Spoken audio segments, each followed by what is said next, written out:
This is the future. Revenant Prime is finally here. Where is the Prime Access giveaway? Well, Digital Extremes haven't sent me an email yet due to the time gap between me and them, so expect that I will post a video later announcing the Revenant Prime Access giveaway. For now, let me tell you what kind of build you can use for this lovely Prime. Take note that this is usable in all scenarios, and you can use this Revenant Prime in any missions you like. You can even run it on spy mission. But just don't expect it to do good. I'm just kidding. Okay, let's cut to the chase and begin explaining. First, where can you farm Revenant Prime? If you are new and looking for the Prime parts, then simply go to your codex and then select Relics and Arcanes, and then type Revenant Prime into the search box. In there, you will find all the relics that houses Revenant Prime's parts. In case you need a guide on how to farm these new relics, I have put a guide earlier ago and you can see it in the pinned comment below. In addition to that, I also linked some other relic farming just in case you can't do the first one, but I think you won't have a problem with the new relic farming as it's mostly available to all players. And now, let us discuss the build I am using in my Revenant Prime. I dub this as the most powerful Revenant Prime build because it does have lots of power strength mods in the build. That's it. Okay, that's just a pun again. In terms of damage, this Revenant Prime has all the DPS in the world to give you that big numbers or one-shot kill in your screen. You see, power strength is the one that powers up Revenant Prime. This stat allows you to have more invulnerability charges in your Mesmer skin, which is the best survivability skill of Revenant, as when active, Revenant will be immune to all damage. The best part is, before the announcement of Revenant Prime, Digital Extremes did change the ability so it will be more useful.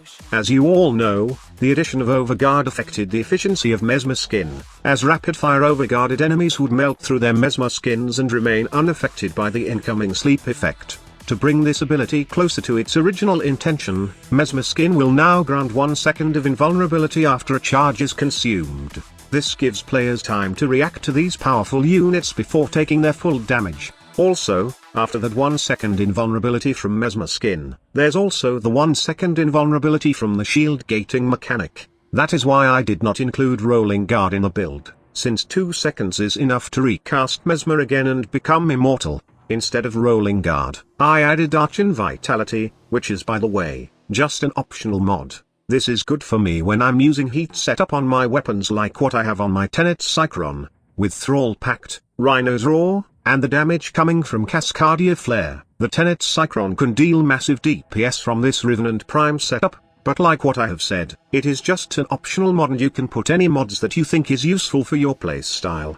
Speaking of Thrall Pact, there are many players who think the buff is hard to keep, especially when you are using area of effect nuke weapons such as the Kuva Brahma. Well, they are right in a certain point that it's hard to maintain, but if you are playing solo, and you can separate thralls from those trash mobs, then it's fairly easy. Just to make a good example is running Revenant in any steel path or high-level endurance runs. All you need to do is go into a room with some enemies, then convert them into thralls. After that, go proceed to that big room full of enemies and make it as your genocide room. It's all about proper distance and positioning when you are holding a nuke weapon, but it's fairly easy to maintain when using hit scan or beam weapons. The same goes with melee weapons, but sadly, Thrall Pact only boost the damage of your primary weapon. Just primary, remember, and not even secondary, which is the weakest part of this augment. When combined with a good primary though, plus the roar ability, it can deal massive damage to targets. Also, for those who are using Thrall Pact, I suggest that you remove Archon Vitality on the build since it won't be of any use for this setup, if you are hoping to boost your secondary. Moving on, to give more power and survivability, I decided to have both Mult-Augmented and Mult-Efficiency for the power strength and duration respectively.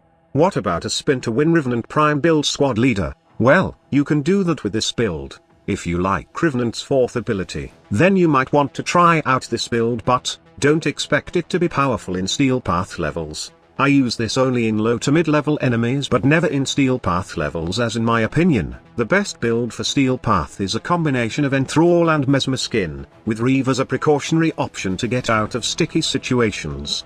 Lastly, with the recent addition of Archon Hunts, Revenant has managed to see more spotlight since he is one of the best hunts right now in Archon Hunts. obviously because of how insane his Mesmer skin in terms of surviving the Archon hunts, but you can also get huge bonus from the Thrall Pact setup on this mission. How to do it, squad leader? Well, simple. When close to the Archon, just cast Enthrall to a bunch of enemies to get the maximum bonus from the Thrall Pact, and if you have Roar also, then you can get more bonus damage from the setup. After you get the full buff from Thrall Pact, just focus on the Archon and other sentient minions if they pop up. Rinse and repeat the process and you can Archon hunt solo with Revenant Prime within 6 to 8 minutes. The best part is, you are safe from all of the shenanigans happening in the field because of your Mesmer skin. That's how insane Revenant Prime right now, and I think this is one Warframe that you should farm right now.